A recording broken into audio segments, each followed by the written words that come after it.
The rain had been falling for 3 straight days over Blackridge Hollow. Not the soft kind of rain that nourished gardens. This was heavy, relentless, almost punishing. It soaked the narrow streets, blurred the streetlights into halos, and wrapped the small Washington town in a curtain of gray isolation. The locals said storms like this washed sins away. But for Elena Marlowe, nothing could wash away her grief. At 25 years old, Elena lived alone in a modest rental house at the edge of town. The paint on the porch was peeling. The mailbox leaned slightly to the left. Inside, the house was neat but painfully quiet. Especially the back room. The nursery. She hadn't changed it. The white crib still stood beneath the window. The tiny yellow blanket folded with careful precision. A stuffed rabbit rested in the corner, untouched. 3 months ago that room had held hope. 3 months ago, Elena had held her daughter for exactly 11 minutes before complications took her away forever. The doctors called it unavoidable.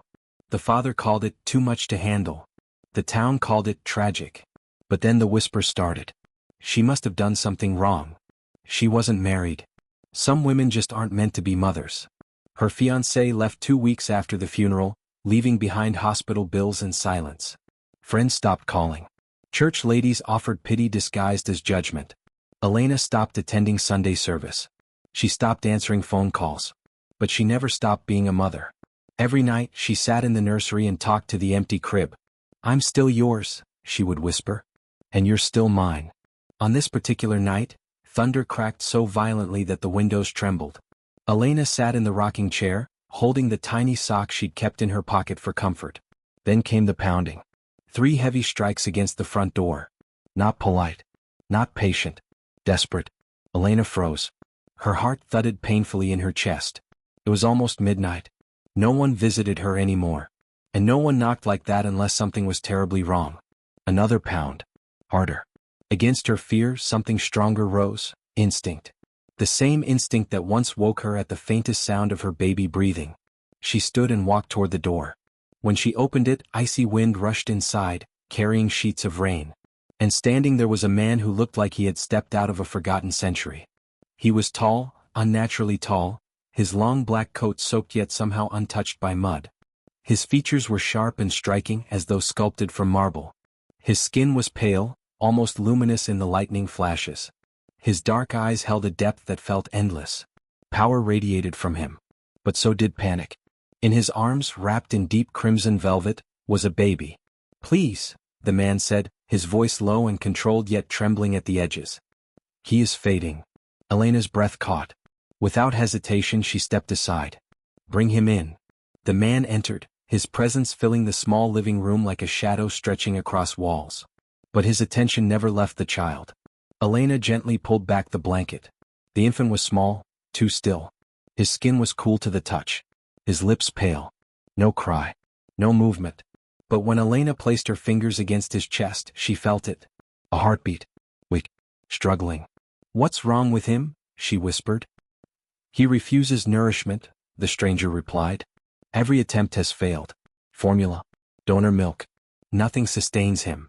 Elena studied the baby's face. He wasn't rejecting food. He was rejecting fear. Everyone who had tried to help him had likely done so with anxiety, suspicion, or dread. Babies felt those things. They always did. "Give him to me," she said softly. The man hesitated, protective instinct flashing in his dark eyes. For a split second he looked less like a ruler and more like a terrified father. Then he carefully transferred the infant into her arms. The moment she held him, warmth sparked in her chest. Not physical. Emotional. A connection forged through shared fragility. She sat in the rocking chair, the same chair where she once nursed her own daughter, and cradled the child close. "He's not a monster," she murmured gently. "He's just scared." The stranger stiffened at the word monster. Elena adjusted the blanket and looked up at him. "Turn around," she said. He obeyed instantly. There was something deeply human in that obedience. Minutes passed in tense silence. The storm roared outside. Elena whispered softly to the baby. "You're safe. I'm not afraid of you." And then, a small movement. A faint sound. The baby latched. It wasn't aggressive. It wasn't violent. It was desperate, but trusting. Color slowly returned to his cheeks. His tiny fingers curled around Elena's sweater. Behind her, she heard a sharp inhale. When she looked up, the stranger had fallen to one knee. You have done what my entire court could not, he said hoarsely. Tears blurred Elena's vision. He needed someone who wasn't afraid, she answered. The man stood slowly. My name is Lucien Valtheris, he said. I am king of the Nocturne court. The words should have sounded absurd. They didn't. The air itself seemed to acknowledge his authority. We are what your kind call vampires. Elena's pulse quickened, not from fear but from realization. The unnatural stillness. The icy presence. The ancient sorrow in his eyes. She looked down at the baby. And he? My son. Prince Cassian. Half human. Her heart squeezed. He's innocent. Lucien's gaze softened almost imperceptibly. Yes. Silence stretched between them, heavy with understanding. I lost my daughter, Elena said quietly. Lucien's jaw tightened. I lost his mother. In that moment they were not supernatural king and grieving human. They were simply two broken parents standing in the wreckage of love. He will not survive without you, Lucien said carefully. Come with me. Live under my protection. I will grant you wealth, security, status beyond imagination. Elena looked around her small home. The overdue bills. The silent crib. The loneliness that clung to every wall. Then she looked down at Cassian, now breathing steadily against her. I don't want wealth, she said. I want to matter again. Lucien stepped forward and extended his hand. His skin was cool but not lifeless. You already do. Thunder crashed overhead. And in that electrifying moment, Elena made a choice that would change both worlds. She packed a small bag. She left the house that held her heartbreak. And as she stepped into the storm beside the vampire king, holding his son close to her heart, she felt something she hadn't felt in months. Purpose. The townspeople would whisper. They would judge. They would assume the worst. But for the first time since her daughter's passing, Elena was not walking away from life.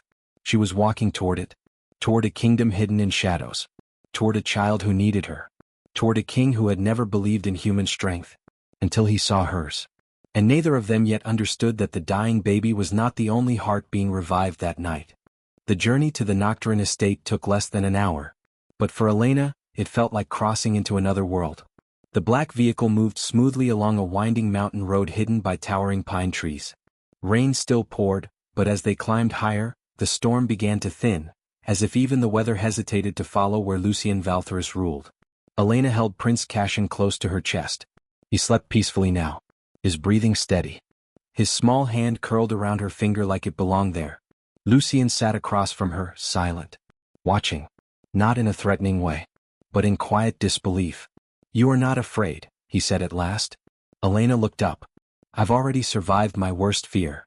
Lucien studied her for a long moment. Most humans trembled in his presence. Entire councils bowed before he spoke. Yet this young woman, with tear-stained lashes and worn sneakers, held his air without hesitation. The car passed through massive wrought iron gates that opened without being touched. Beyond them stood the Nocturne estate. It was not just a mansion. It was a fortress. Black stone towers pierced the sky. Stained glass windows shimmered faintly in the dim light.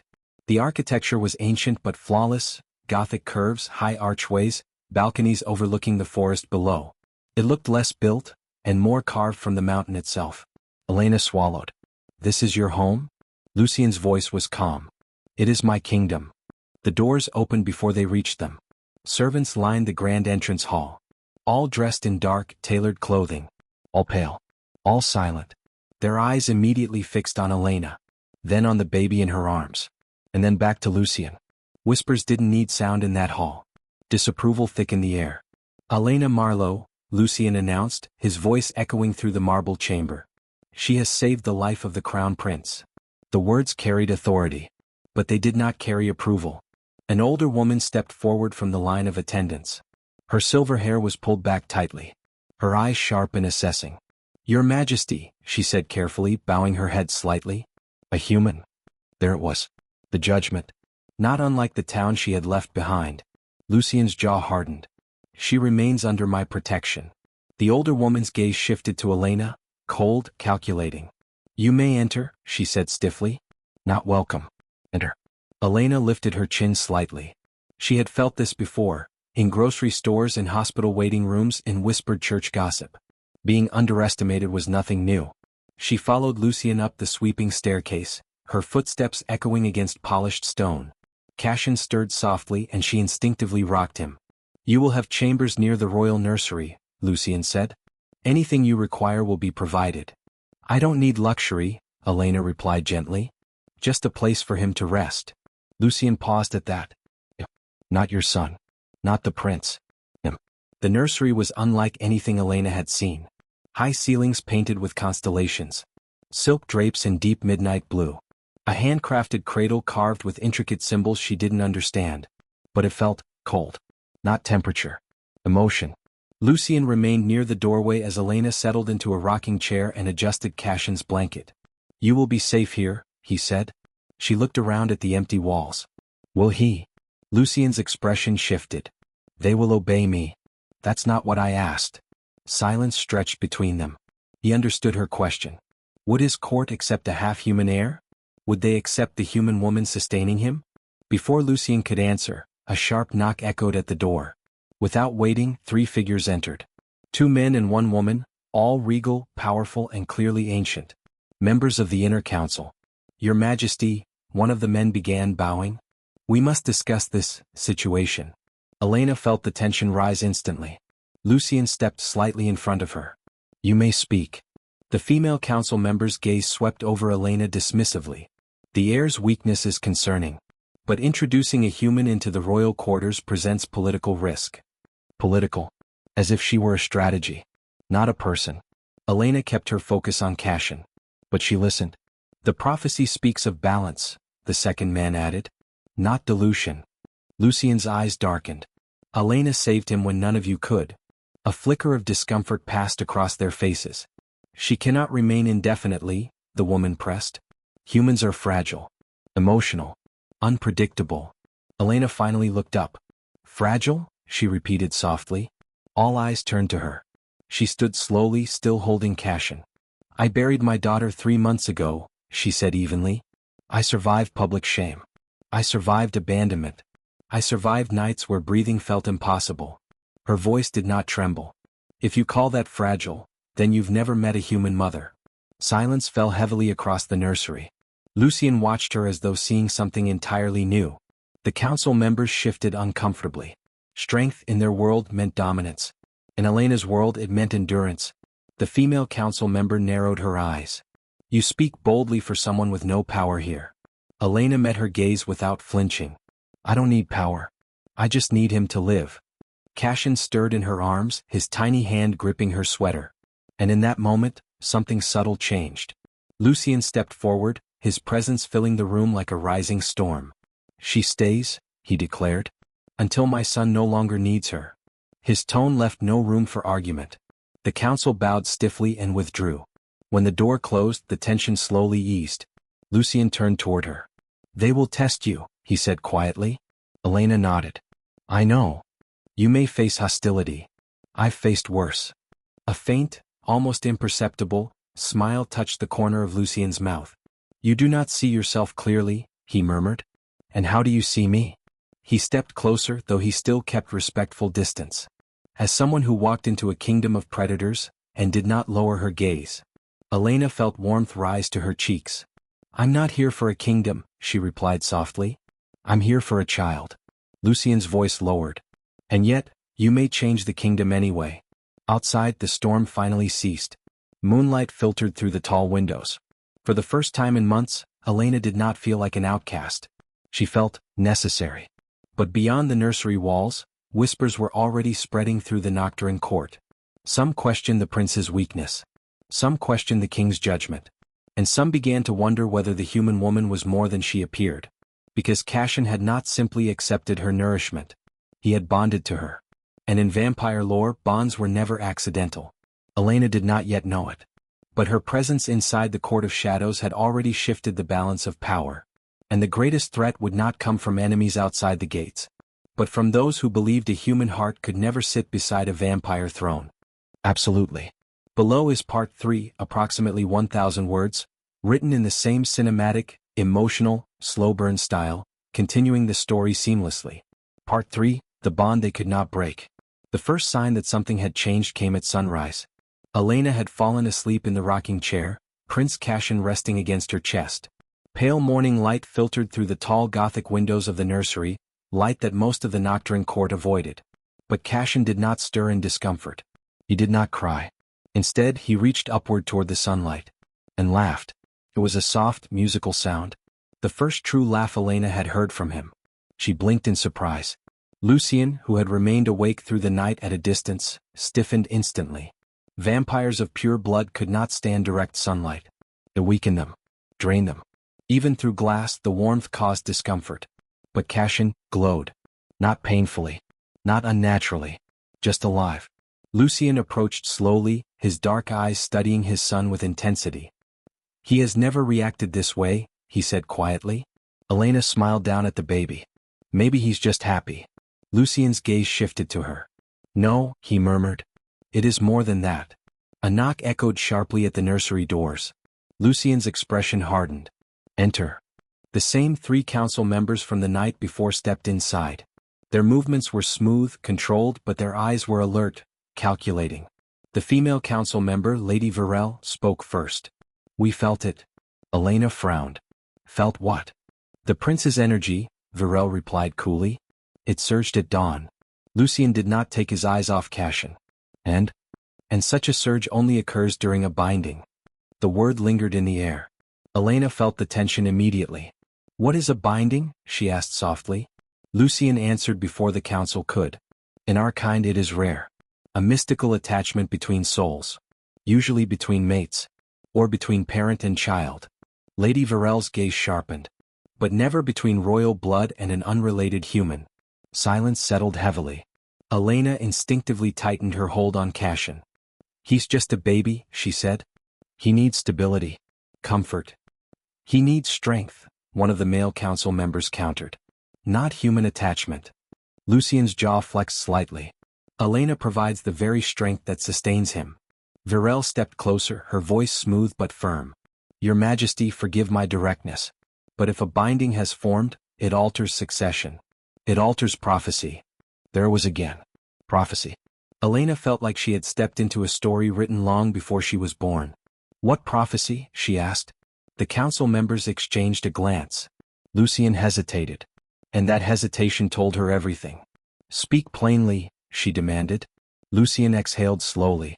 An ancient text speaks of a future sovereign born of 2 worlds. One who carries both shadow and light. One who will either unite the realms, or destroy the balance entirely. Elena looked down at Cassian, who was now peacefully chewing on his tiny fist. He's just a child. Yes, Lucien said quietly. But in our world, children are rarely just anything. Lady Varel folded her hands. If the prince binds himself emotionally to a human, it may shift his nature permanently. He may lean toward humanity. And that threatens you? Elena asked. It threatens stability, Varel corrected. Lucien's voice deepened. Stability built on fear is not stability. The room fell silent again. Finally, the second male council member spoke. Then we must test the bond. Elena's heart tightened. Test it how? Varel's gaze softened slightly, but it was not kindness. It was strategy. We will separate you from the prince for 24 hours. The word struck like ice water. No, Elena said instantly. Lucien's eyes darkened. You will not take him from her. It is necessary, Varel insisted. If the binding is temporary, he will stabilize on his own. If not, we must assess the consequences. Elena stood. Cassian whimpered softly at the shift in energy. You cannot treat him like an experiment, she said, her voice steady despite the fear rising in her chest. He's already been struggling to survive. Lady Varel's eyes narrowed slightly. You forget your place. Elena lifted her chin. No. I remember it very clearly. She stepped closer, not aggressively but protectively. I'm the one who stayed up all night listening to him breathe. I'm the one who held him when he was too weak to cry. I'm the one he reaches for when he wakes up scared. Cassian stirred at her voice and clutched her sweater tighter. Lucien saw it. So did the council. You call it prophecy, Elena continued. I call it trust. Lucien stepped forward then, his presence commanding the entire room. There will be no forced separation. Varel's composure cracked for the first time. Your Majesty, emotion clouds your judgment. Emotion saved my son. That silenced them. But the council was not finished. If the binding deepens, Varel warned, It may extend beyond the child. Lucien's eyes flicked briefly toward Elena. Meaning? He asked. Varel held his gaze steadily. The king himself may be affected. Elena felt her pulse quicken. The room suddenly felt smaller. Lucien's voice lowered. Explain. In rare cases, Varel said carefully, a binding can expand, linking not only guardian and child but all who share the bond. Elena's breath caught. That's impossible, Lucien said. Is it? Varel replied. At that exact moment, Cassian began to cry. Not weakly. Not faintly. But urgently. Elena instinctively held him closer, and almost instantly he calmed.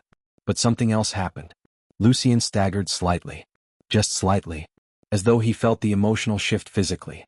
He steadied himself quickly, but the council noticed. So did Elena. You felt that? Varel said quietly. Lucien did not respond. But his silence was confirmation. The binding had already begun to extend. And if it fully formed, it would tie the vampire king's immortal existence to a human woman's fragile life. The council bowed stiffly. We will monitor closely, Varel said. When they left, the nursery felt heavier than before. Lucien stood near the window, staring into the fading sunrise. I did not bring you here to endanger you, he said quietly. Elena rocked Cassian gently. You didn't, she replied. I walked in willingly. Lucien turned to her slowly. You may become the center of a conflict you do not understand. She met his gaze calmly. I understand one thing very clearly. And what is that? That your son doesn't need a throne right now. She looked down at Cassian. He needs love. Lucien stepped closer, closer than he ever had before. And what if love changes everything? Elena's voice softened. Then maybe everything needed changing. Outside the nursery, shadows moved. Whispers traveled through corridors. Some members of the court feared the prophecy. Some feared the human woman. And some had already begun planning how to break a bond that was growing stronger by the hour. But none of them realized one simple truth. The more they tried to sever the connection, the deeper it would root. Because this was no ordinary attachment. It was not political, not strategic, not mystical alone. It was born from shared grief. And grief, when transformed into love, becomes the most powerful force in any world. The first betrayal did not come with a scream. It came with silence. 3 nights after the council's warning, the Nocturne estate felt different. The air was heavier.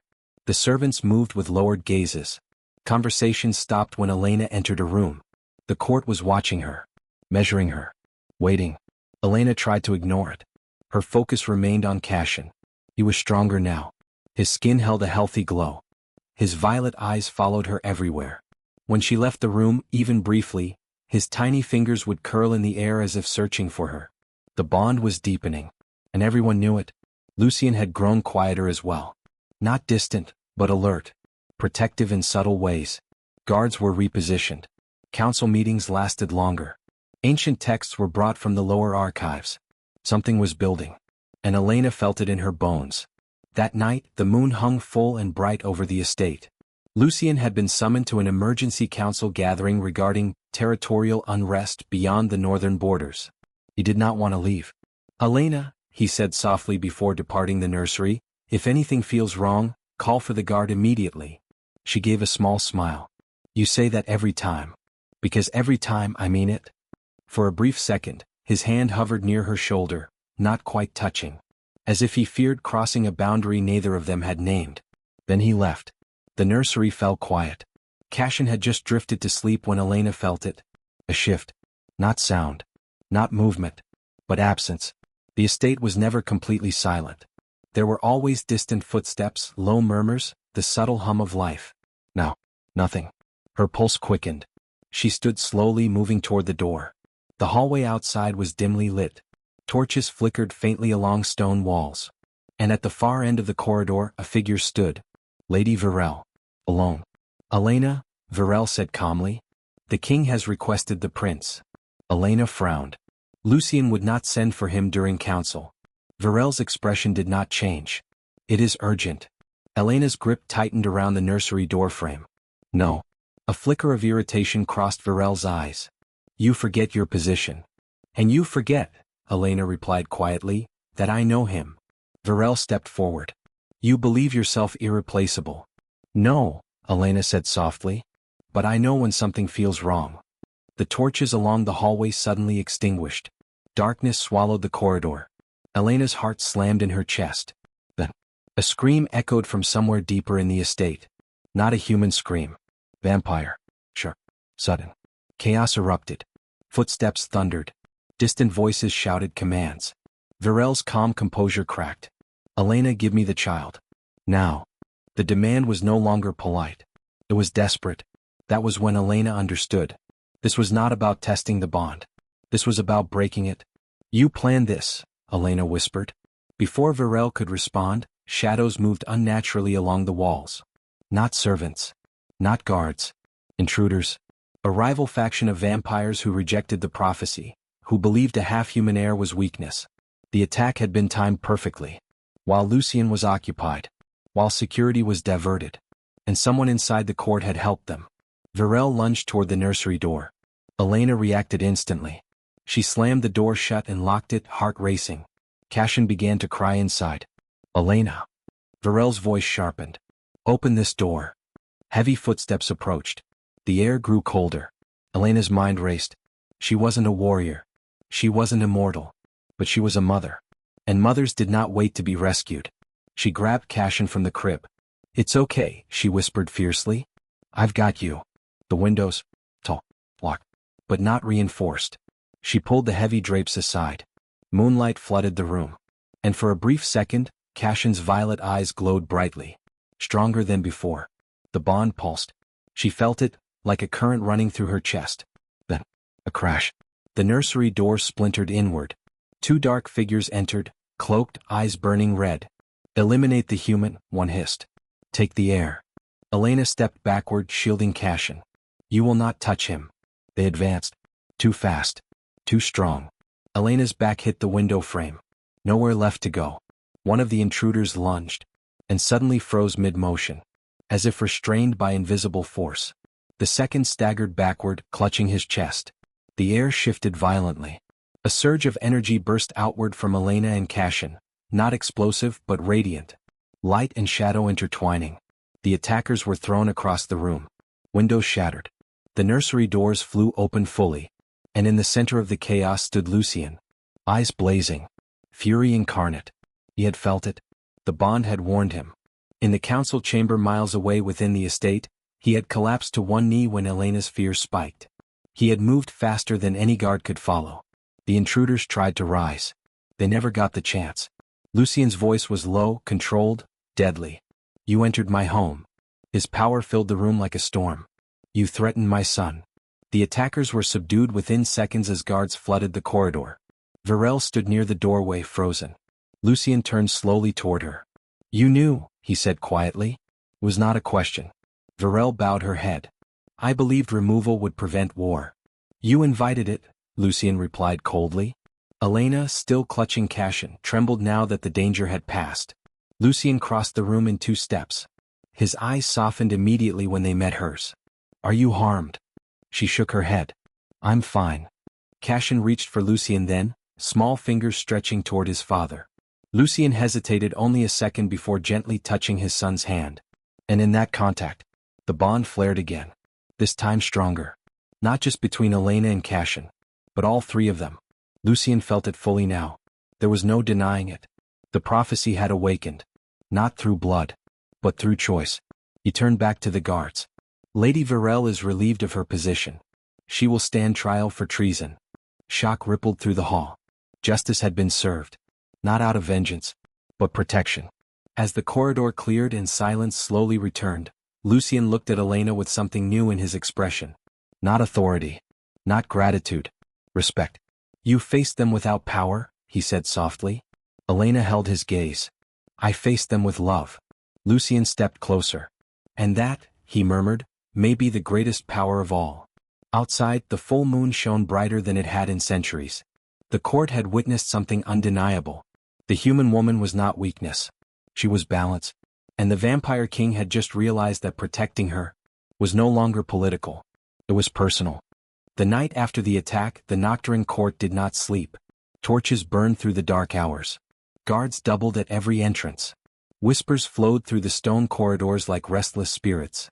But inside the royal library, a vast chamber lined with ancient texts bound in black leather and silver thread, silence reigned. Lucien stood at the center of the room, an old parchment unrolled before him on a long obsidian table. Elena sat nearby, Cassian asleep in her arms.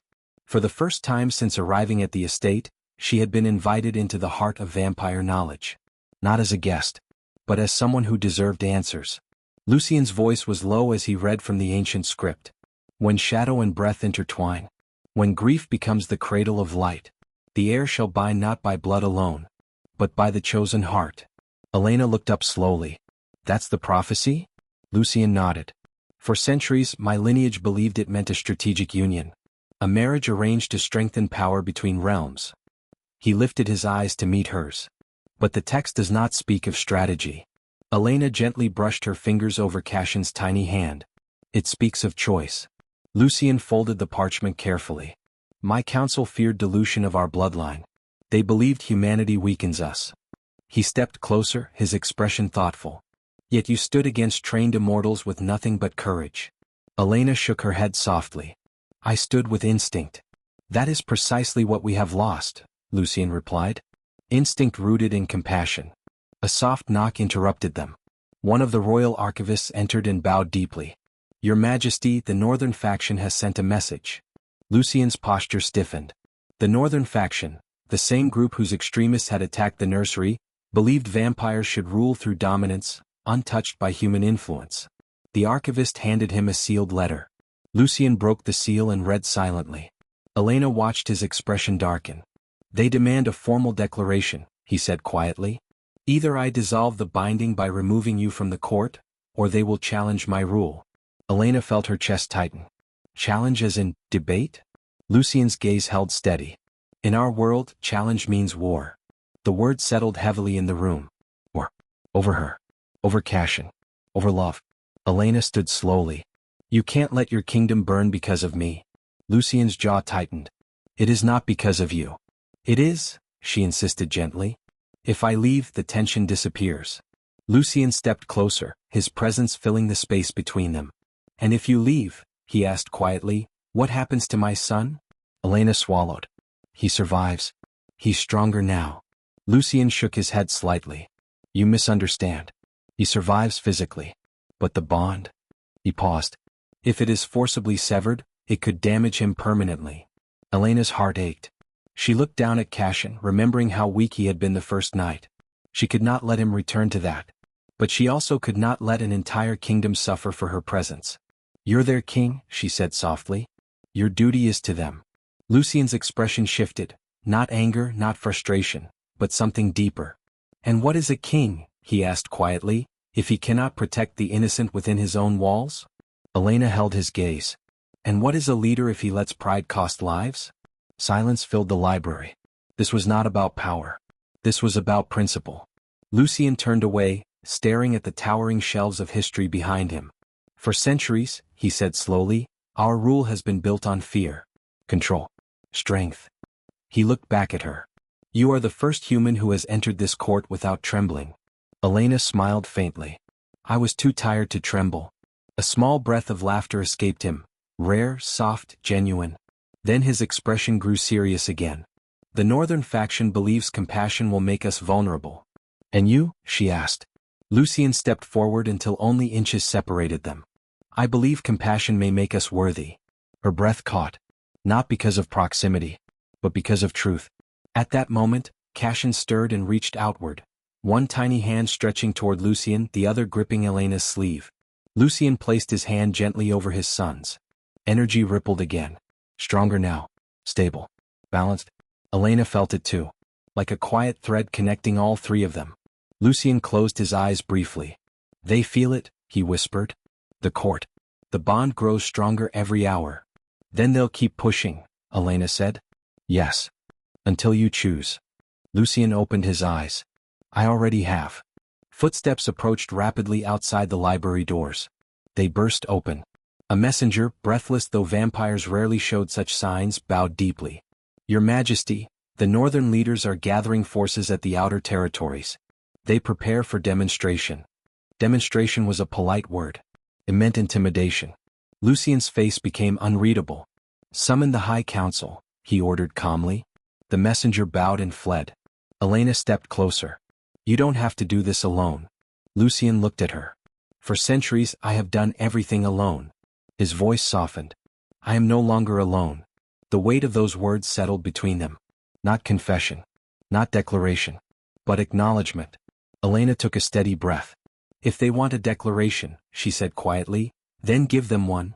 Lucien tilted his head slightly. "Explain." "Don't frame this as love versus power," she said. "Frame it as evolution." His eyes sharpened with interest.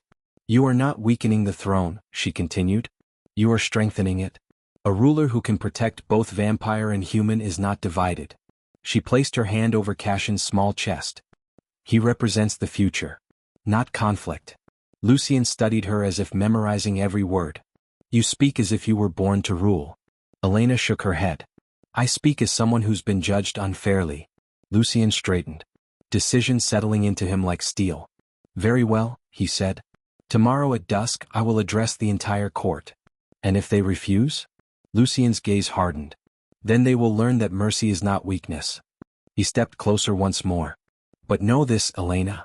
His voice lowered. "If war comes they will target you first." She met his gaze without flinching. "I've already faced death once." Lucien's expression softened at that, grief recognizing grief.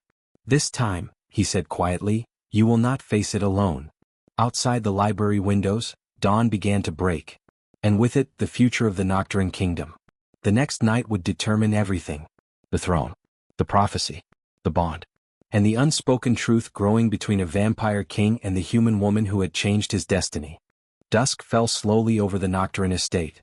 The sky burned in deep shades of crimson and violet, as if the heavens themselves understood that something historic was about to unfold. Every member of the court gathered in the grand hall. It was a vast chamber of black marble pillars and towering stained-glass windows depicting centuries of vampire rulers, kings crowned in shadow, queens draped in midnight silk, victories etched in colored light. Tonight history would shift. Lucien Valtheris stood at the top of the elevated dais, dressed in ceremonial black and silver. A crown of dark metal rested upon his brow, not ornamental but ancient and symbolic. Power radiated from him. But it was not rage. It was certainty. Below him stood the High Council, generals, noble houses, and representatives of the northern faction, including those who had demanded he sever the bond. Elena stood behind the dais balcony above, holding Prince Cashin in her arms. She had insisted on being present, not hidden away like a secret. If they were going to judge her, they would do so openly. The murmurs quieted as Lucien raised his hand. "My court," he began, his voice resonating through the chamber with effortless authority. "For centuries we have ruled through strength." Heads nodded. "Through dominance." More agreement. "Through fear." Silence. Lucien's dark eyes swept across the hall. "But strength without wisdom becomes tyranny. Dominance without balance becomes destruction. And fear," he paused slightly, "fear blinds us." The northern leader, Lord Caelrith, stepped forward from the crowd. Tall, severe, eyes glowing faintly red. "Your Majesty," Caelrith said, "we gather not for philosophy. We gather for clarity. Have you removed the human from the royal bloodline?" The words echoed harshly. A ripple of tension moved through the court. Lucien did not flinch. "No." A wave of whispers surged. Caelrith's jaw tightened.